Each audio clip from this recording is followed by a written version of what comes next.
Nitamuta tiewa nilanao tunizatutauna ni alina wapunza rayewa nilanao manzari luatauna ni debi tsaina lavitanao tizaka kulanzaina sanireri haiku Tapakwati zau kasaiku la zaina Yinilaniti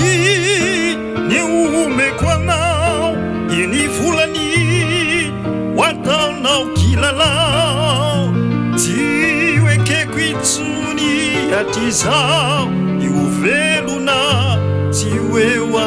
nilalao Mami kyu Isaltuntu isawanao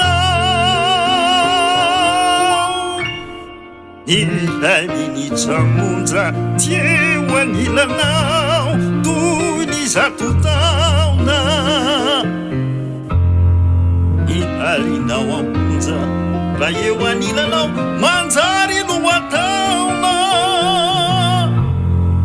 Nitebi tsaina La vita hanao tizaka kulanzaina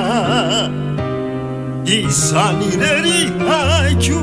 tapakwati zau kasaiku la zaina Mami kyu kamami kyu ni yara kaminao Santi kyu kasanti kyu Iyalau sesitakau Eni fani kalindazanau Nuatau kutani razaku Kanifasa ni defenanau